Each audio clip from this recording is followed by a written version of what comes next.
Captain Jack Mason stared at the alien message on the big screen. His hands gripped the edge of the control panel until his knuckles turned white.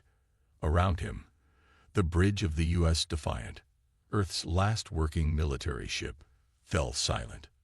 No one dared to speak as the alien's cold, multi-tone voice finished its speech. You have 30 Earth days to surrender your planet's resources. After that time, we will destroy what remains of your civilization. There will be no further warnings.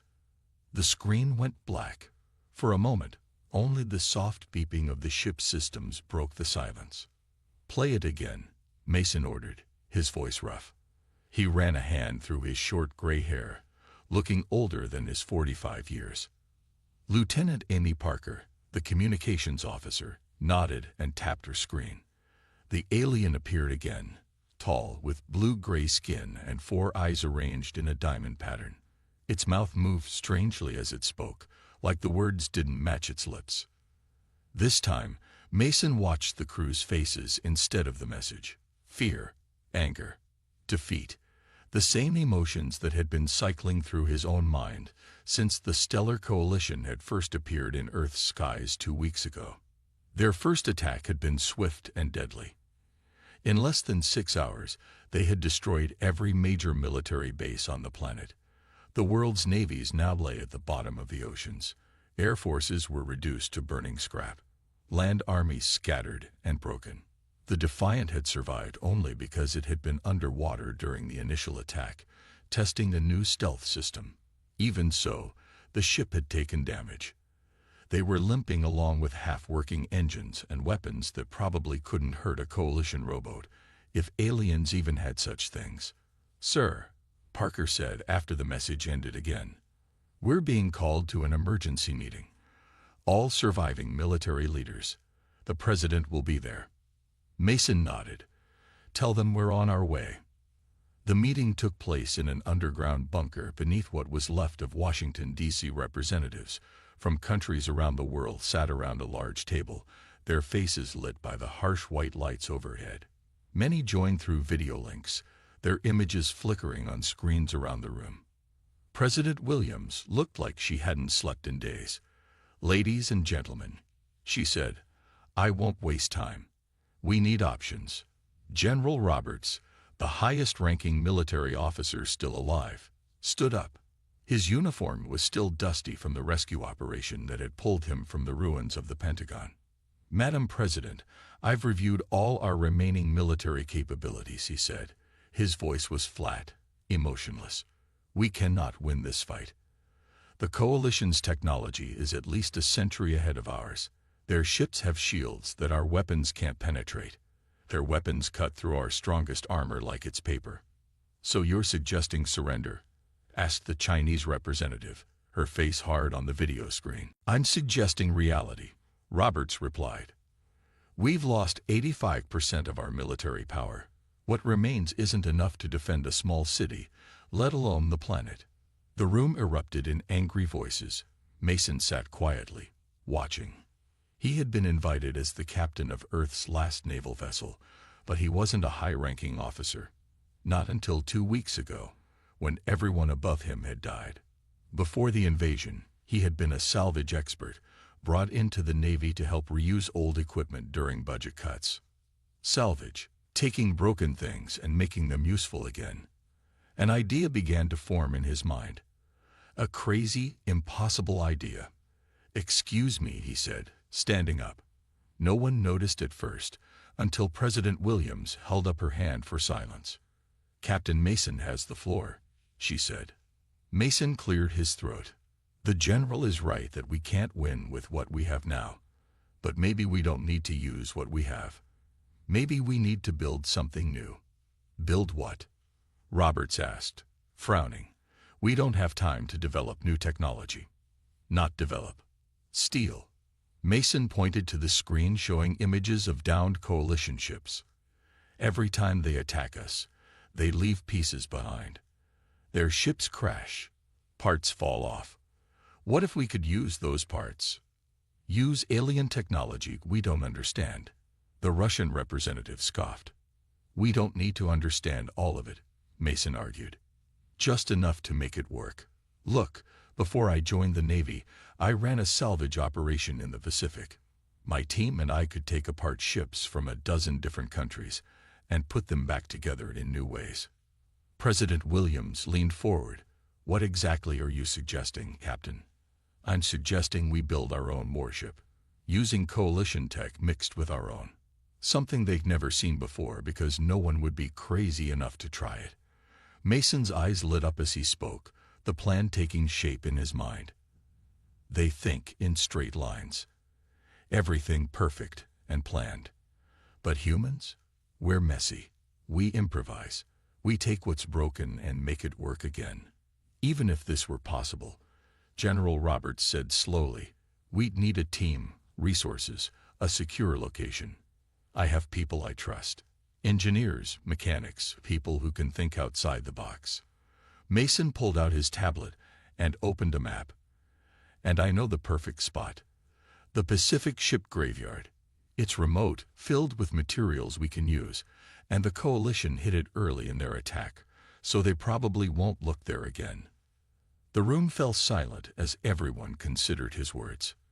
Mason could see the doubt on their faces, but he could also see something else, a tiny spark of hope.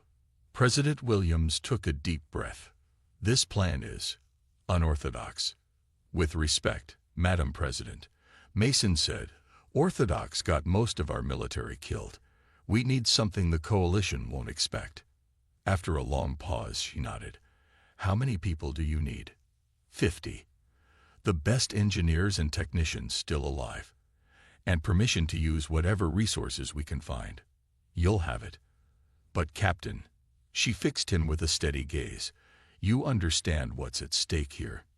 Mason thought of his home in Nevada, now just a crater. Of his brother's family, missing since the first attack. Of Earth. Yes, Madam President. I do. 3 days later, Mason stood on the deck of a rusty cargo ship, looking out at the Pacific Ship Graveyard. Once, it had been where old vessels came to be taken apart. Now, it was also filled with the smoking remains of Earth's Navy and several downed coalition craft. Beside him stood Dr. Emma Reynolds, a thin woman with wild red hair pulled back in a messy ponytail. She had been fired from NASA 5 years ago for experiments deemed too risky. Now her expertise in propulsion systems might save the world. You really think we can build a warship from this junk? She asked, gesturing at the field of wreckage spread out before them. Mason pulled a piece of twisted metal from a nearby pile. It was part of a coalition ship, its surface covered in strange markings that seemed to glow faintly. Their stuff still works even when it's broken, he said. That gives us an advantage they don't expect. Tom Rivera, a former black market tech dealer who now served as Mason's second-in-command, joined them. Teams ready to start salvage operations, Captain. Mason nodded, looking at the determined faces of his makeshift crew. Most weren't military. They were engineers, mechanics, hackers, people who knew how to make do with what they had. 27 days, he said. That's how long we have to build a warship that can save Earth. He held up the alien fragment. Let's show these coalition bastards what humans can do with a pile of junk and a deadline. The morning sun glinted off the thousands of metal pieces scattered across the Pacific Ship Graveyard. For the past 5 days, Mason's team had worked nonstop, sorting through wreckage and salvaging anything useful. Their makeshift camp buzzed with activity as people carried parts, welded metal, and tested equipment. We need more power cells, Emma Reynolds said, wiping sweat from her forehead. She pointed to a diagram on her tablet. The coalition ships use some kind of energy source I'd never seen before. It's like a battery, but it never seems to run out. Mason nodded, looking at the strange blue glowing cylinder they had pulled from a downed alien fighter. How many do we need? At least 5 more of the big ones to power the main systems. Mason turned to Rivera. Take Team B and check the northern section. There was a larger coalition ship that went down there. Rivera nodded and gathered his team. As they left, Mason watched Dr. Reynolds examining the alien power cell with a mix of frustration and wonder. "Something wrong?" he asked. "Everything about their technology is weird," she said. "It's not just advanced. It's like they think differently than we do." She tapped the power cell. "Look at this. No visible connectors, no radiation, no heat. But it powers systems 10 times more efficiently than our best tech." Mason picked up the cylinder, feeling its slight vibration. "Can you make it work with our systems?" Emma smiled, the kind of smile that made Mason think of a kid with a new toy. "Oh, I'll make it work. I just might blow us all up the first few times I try." By the end of the first week, they had the basic outline of a ship. It wasn't pretty. A skeletal frame cobbled together from Earth Navy vessels, with alien components grafted onto it like strange metal tumors. But it was taking shape. Lisa Wong, their chief engineer, had created a central command area using the bridge from a destroyed aircraft carrier. Screens salvaged from both human and alien vessels lined the walls, displaying a mix of English text and strange coalition symbols. "We figured out their basic communication frequencies," Lisa explained as Mason inspected the bridge. "They use a kind of quantum entanglement for instant messaging across long distances. We can't replicate it, but we can tap into it. Listen." She pressed a button, and the room filled with the strange musical language of the coalition. "Can we understand what they're saying?" Mason asked. "Working on it, but we can track their ships using these signals." As if on cue, an alarm sounded. One of the technicians called out, "Coalition patrol ship approaching. ETA 3 minutes." Mason's heart raced. Everyone to emergency positions. Shut down all non-essential systems. The team had practiced this drill, knowing discovery would mean death. Lights went out. Power systems hummed to silence. Workers scrambled to hide under tarps and debris. From his position, Mason watched the sky. A sleek silver craft appeared, its smooth hull reflecting the sun as it glided over the graveyard. It was beautiful in a cold, deadly way. The ship moved slowly, sensors scanning the area. Mason held his breath as it passed directly overhead. For a terrible moment, the ship paused. Then, with a faint whine, it continued on its patrol route and disappeared over the horizon. Slowly, the team emerged from hiding. "That was too close," Rivera said, joining Mason. "We need better camouflage." Mason nodded, an idea forming. "Or we need to look like something they've already dismissed as harmless." The next day, Mason ordered the team to disguise their operation as a refugee camp. They erected tents and set up small fires, making it appear like survivors had gathered among the wreckage to salvage basic supplies. When coalition ships passed over, the workers pretended to be civilians, looking scared and disorganized. The disguise worked. Coalition patrols noted the camp but categorized it as non-threatening. Meanwhile, beneath tarps and inside the shells of broken ships, the real work continued. Emma made a breakthrough on the 10th day. "I've figured out how their shields work," she announced during the evening meeting. The team gathered around as she held up what looked like a flat silver disc. "They don't just block attacks, they absorb the energy and redirect it." "Can we build our own?" Mason asked. "Not exactly like theirs, but—" Emma's eyes sparkled with excitement. "I think we can make something better, something they won't expect." She showed them her plans, a hybrid shield system that combined coalition energy-absorbing technology with Earth's radar jamming systems. It won't stop a direct hit from their biggest weapons, but it will confuse their targeting systems and absorb enough energy to give us a fighting chance. "How soon can you have a prototype?" Mason asked. 3 days. Maybe 2 if I don't sleep." "Take 3, Mason said firmly. "We need you alert."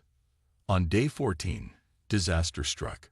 Rivera's team was exploring a mostly intact coalition scout ship when its self-defense systems suddenly activated.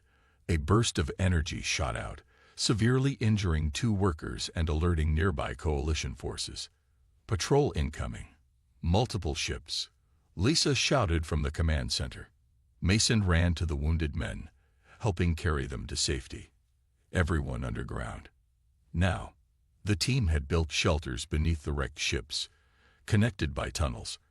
As coalition ships swarmed overhead, they huddled in darkness, listening to the whine of alien engines. "They'll find the work we've done," Rivera whispered, his face pale. "It's over." "No," Mason said firmly. "We prepared for this." When the first coalition troops landed to investigate, they found what appeared to be an empty camp recently abandoned. The partial ship frame Mason's team had been building was covered with other debris, looking like just another pile of wreckage. The aliens searched for nearly an hour, then left, apparently satisfied that the energy burst had simply been a system malfunction in the damaged scout ship. When the team finally emerged from hiding, they found something unexpected. The coalition troops had left the scout ship behind, apparently considering it too damaged to salvage. "It's mostly intact," Emma said, running her hands over the alien vessel's hull. "Engine, weapons, navigation." Mason smiled. "Get it underground. Now." By the end of the third week, the shape of their warship had changed completely. Using the coalition scout ship as a core, they had built outward, adding Earth tech where needed but keeping the alien systems as the heart.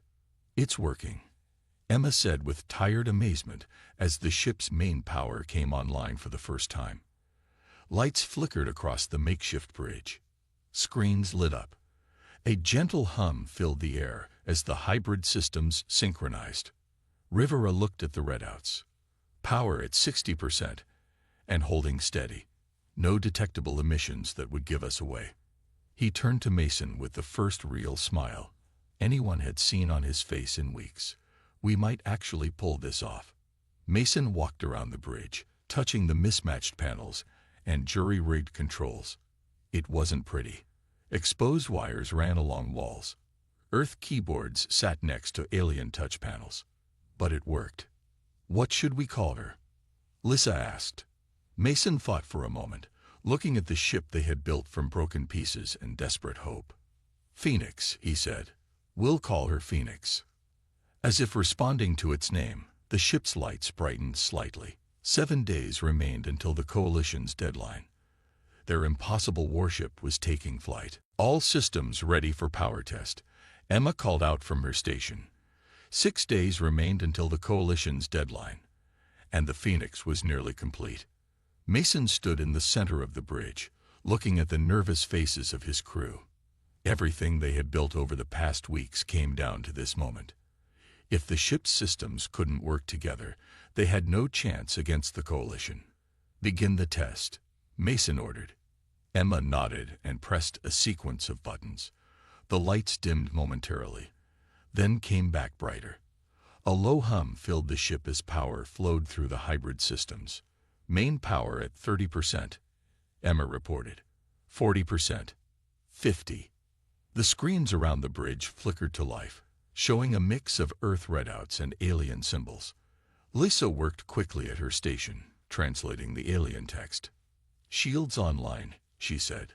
"Weapons systems charging." Rivera monitored the power flow. 60%. 70.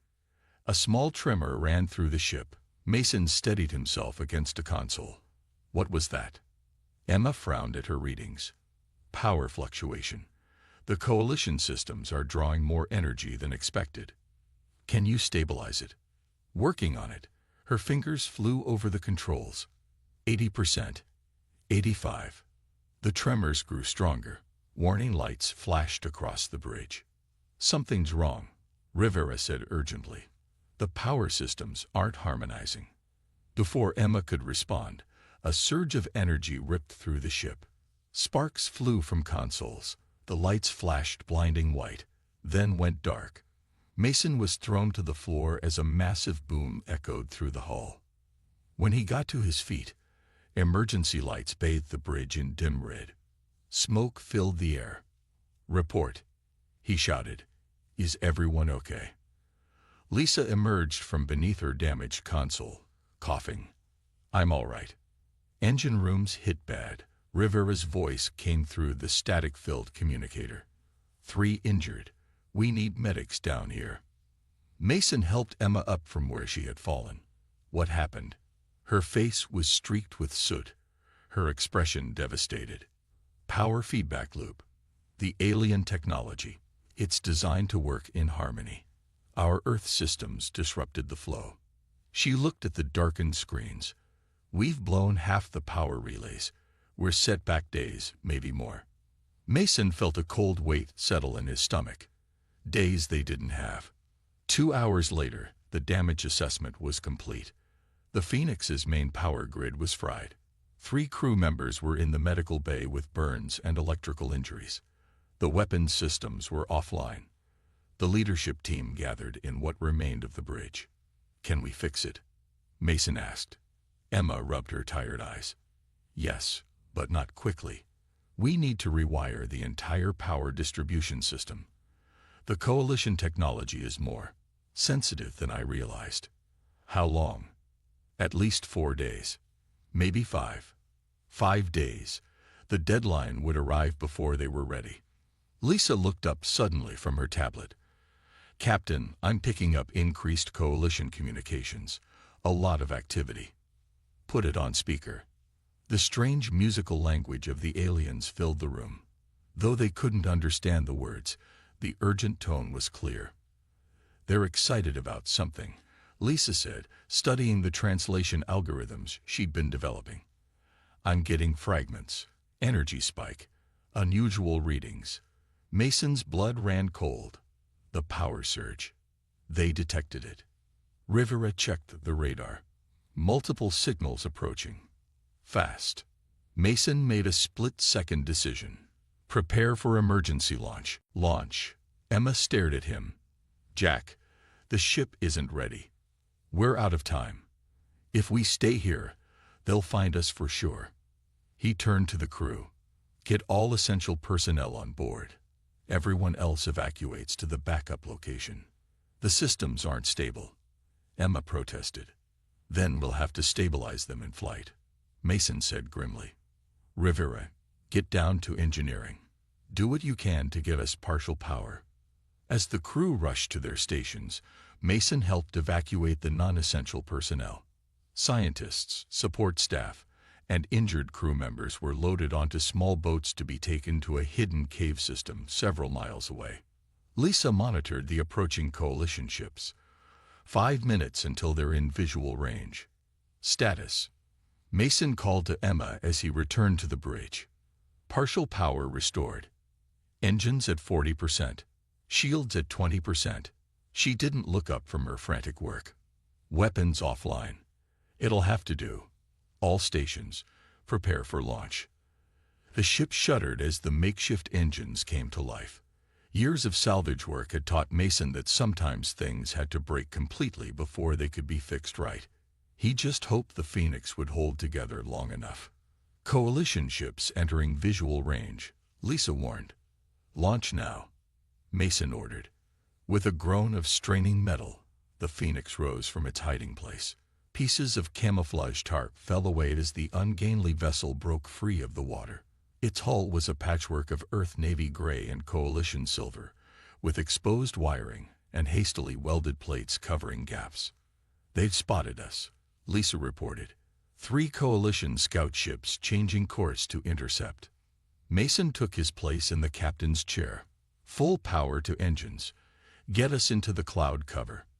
The Phoenix climbed awkwardly into the sky, trailing small bits of debris as loosely attached components shook in the acceleration. The coalition scouts followed, their sleek forms cutting through the air with perfect precision. They're charging weapons, Lisa called out. Evasive maneuvers. Mason ordered. Rivera's voice came through the comm from engineering. The engines can't take hard turns yet.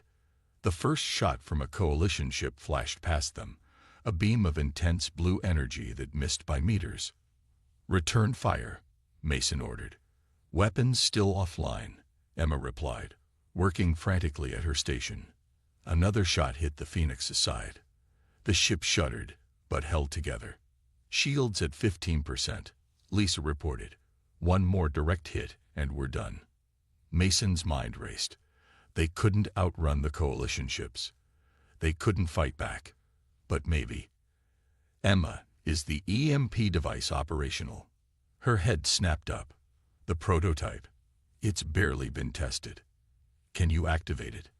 She hesitated for just a second before nodding. Rerouting emergency power now. The EMP device had been Emma's side project, a weapon designed to disrupt coalition systems without destroying them. It used their own technology against them, creating a pulse that would overload their sensitive power networks. Coalition ships closing to finish us, Lisa warned. Firing range in 10 seconds. Charging EMP. Emma called. 5 seconds. 4, 3. The lead coalition ship fired again. The beam struck the Phoenix directly. Shields failing. Lisa shouted. Now, Emma. Emma slammed her hand down on the activation control. For a moment, nothing happened. Then a wave of invisible energy pulsed out from the Phoenix in all directions. The coalition ships faltered. Their lights flickered and died. Their engines sputtered and failed. All three began dropping from the sky like stones. It worked. Emma cried in disbelief. The Phoenix wasn't unaffected. More systems went dark as the pulse hit their own alien components, but the Earth technology, cruder and more resilient, kept the essential systems running. The nearest ship is going down 2 miles east, Lisa reported. Minimal damage to its hull. Mason saw their opportunity. Set course to intercept. Prepare a boarding party. As the Phoenix limped toward the fallen coalition scout, Mason felt a glimmer of hope for the first time in weeks. They had just taken down 3 enemy ships without firing a single conventional shot. Maybe, just maybe, this crazy plan could actually work. The Phoenix hovered near the downed coalition scout ship. It had crashed in a shallow part of the ocean, its sleek silver hull now half submerged in water. Mason led the boarding party himself, taking Emma, Rivera, and 4 others with combat experience. Remember, Mason told the team as they prepared to board, we need information more than we need a fight. Get to their command center and download whatever you can. They crossed to the alien vessel on a makeshift bridge extended from the Phoenix. The coalition ship's entry hatch had been damaged in the crash, allowing them to pry it open manually. Inside, emergency lights cast an eerie blue glow through the corridors. This way, Emma whispered, following readings on her tablet.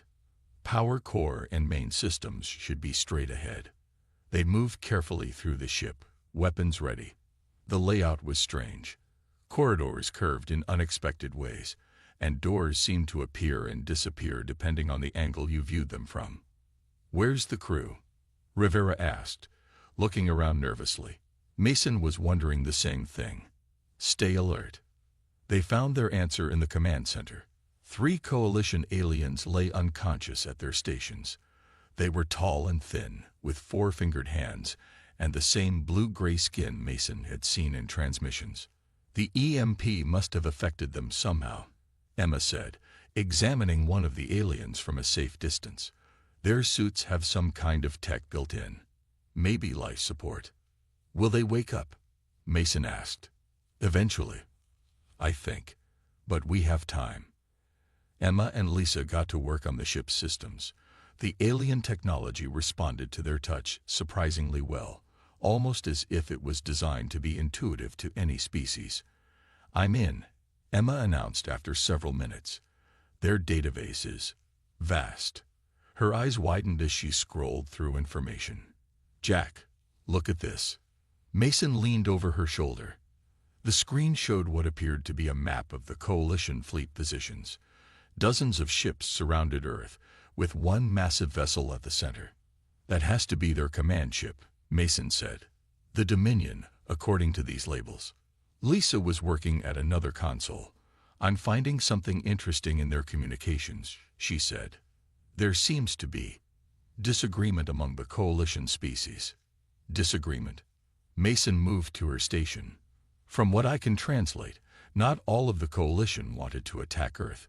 Several species advocated for peaceful contact, but they were overruled by the dominant military faction. That could be useful, Mason said thoughtfully. What else can you find?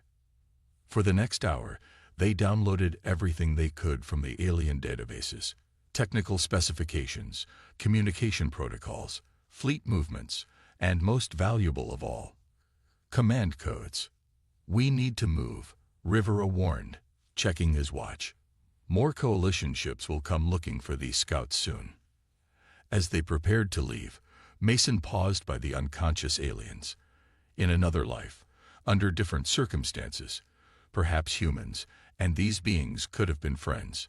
Maybe they still could be. Let's go, he said finally.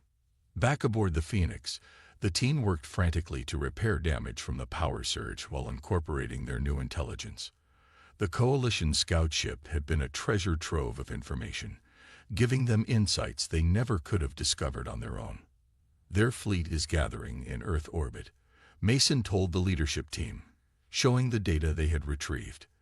They're preparing for the final attack when the deadline expires tomorrow. What's our plan? Rivera asked. Even with the repairs, we can't beat them in a straight fight. We're not going to, Mason replied. We're going to use their own systems against them. He outlined his strategy. Using the command codes they had stolen, they would mimic coalition signals to create confusion in their ranks. The Phoenix would approach the massive Dominion flagship under cover of this chaos, deploy specialized disruptors, and target the command structure. It's not about destroying their fleet, Mason explained. It's about disrupting their chain of command long enough to deliver a message. Emma looked skeptical. What message? That humans aren't as easy to conquer as they thought. As Earth's deadline approached, governments worldwide prepared for surrender.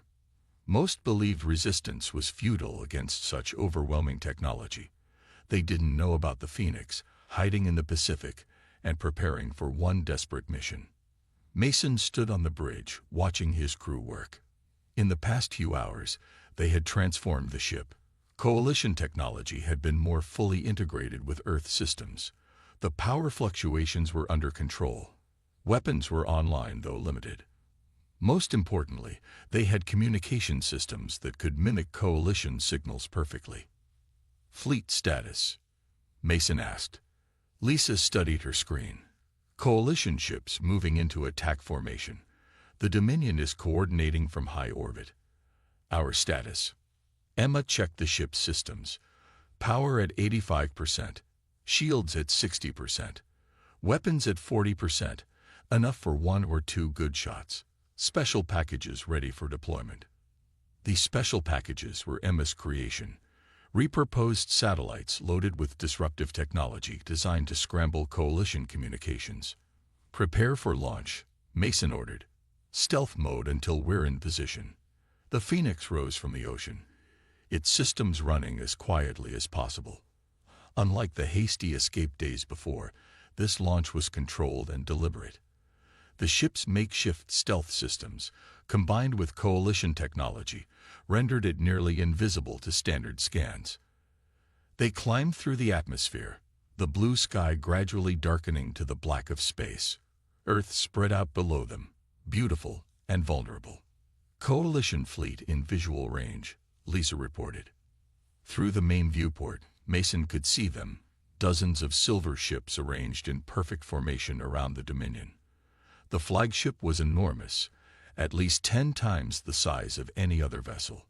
Begin transmission, Mason ordered.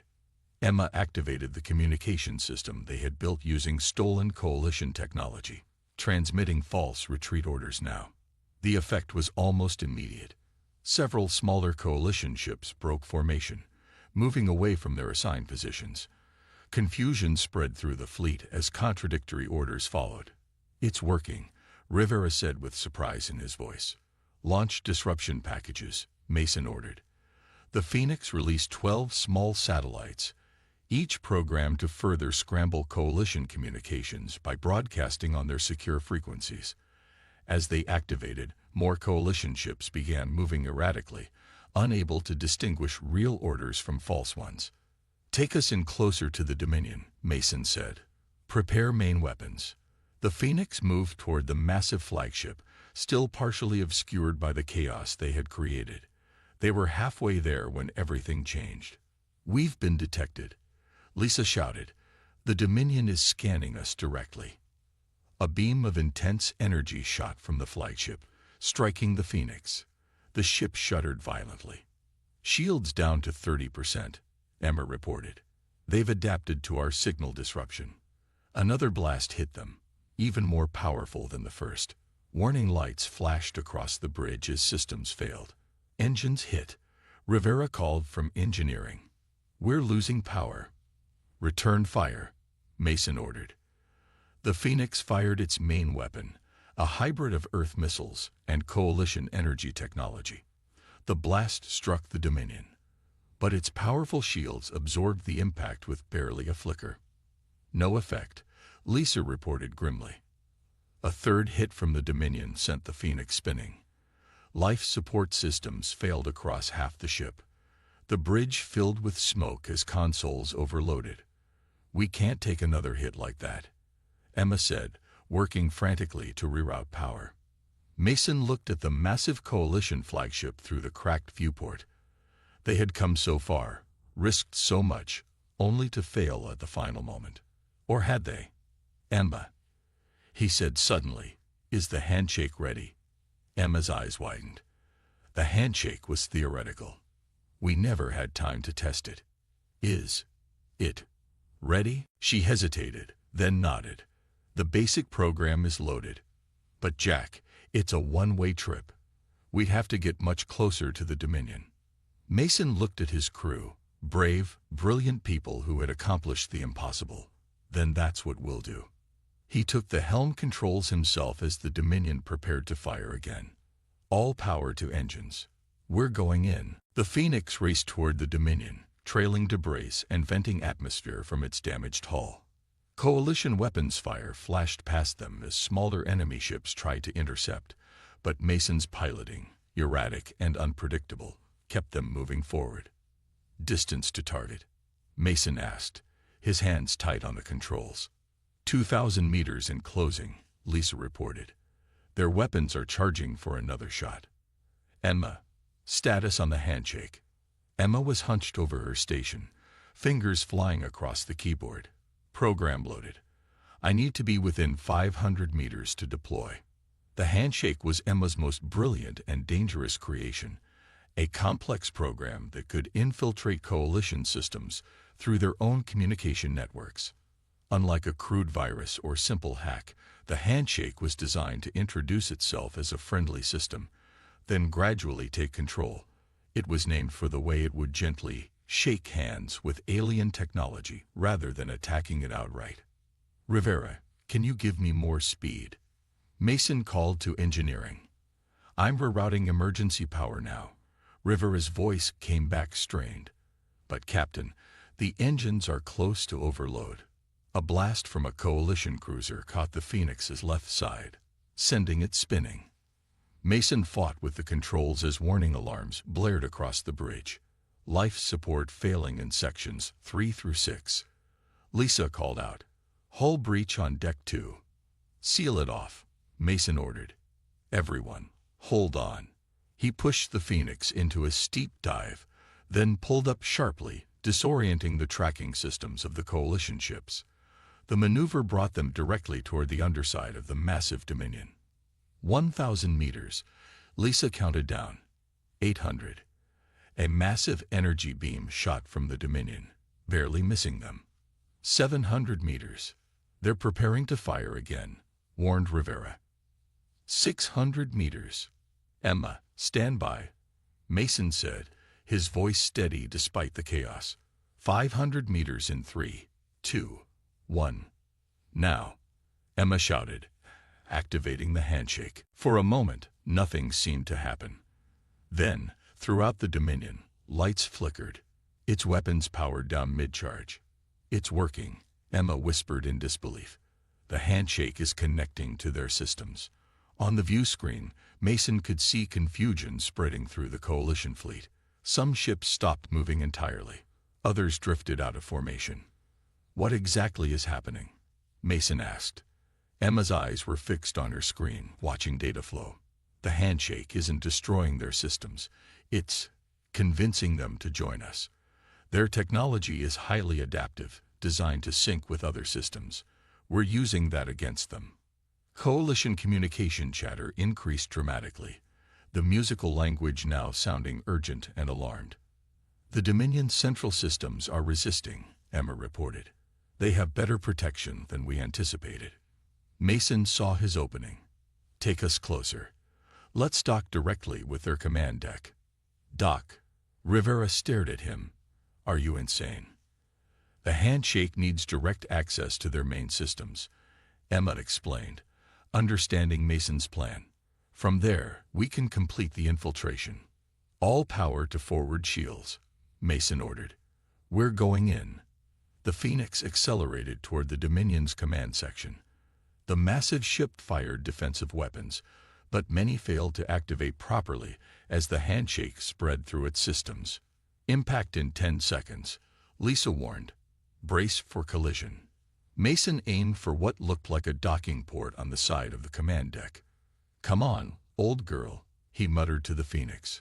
One last push. At the last moment, something unexpected happened. The Dominion's shields parted, creating an opening exactly where the Phoenix was headed. Its docking bay doors opened. They're letting us in, Rivera said in disbelief. Emma checked her readings. The handshake is working at a deeper level than I expected. Parts of their system are already cooperating with us.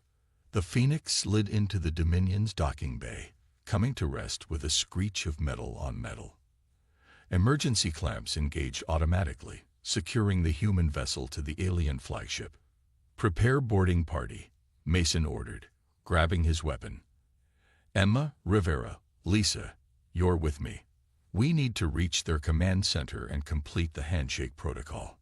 As they moved to the airlock, Emma handed out small devices. Attach these to any terminals you find. They'll help the handshake spread faster. The team stepped from the Phoenix onto the Dominion, weapons ready. Unlike the scout ship, this vessel was fully operational. Lights pulsed along the corridors in patterns that seemed almost like a heartbeat. The air had a strange, sweet smell. They encountered Coalition crew members, but the aliens seemed disoriented, their movements sluggish. Some watched the humans pass with all 4 eyes wide, but made no move to stop them.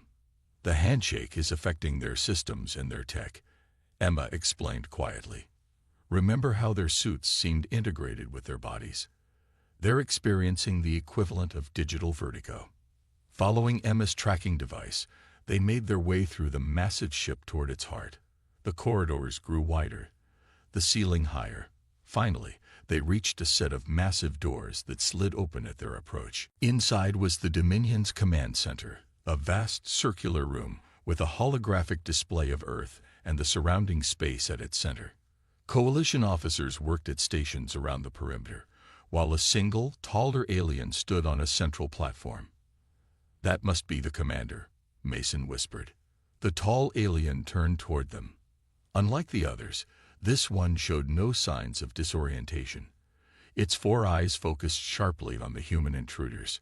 I am Admiral Vex, it said in perfect English, surprising them all.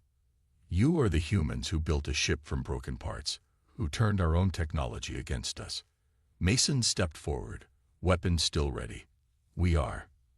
An impressive achievement, Vex said, its voice neither friendly nor hostile. One that should not have been possible. Humans are good at doing the impossible, Mason replied, especially when our survival depends on it. Admiral Vex studied them.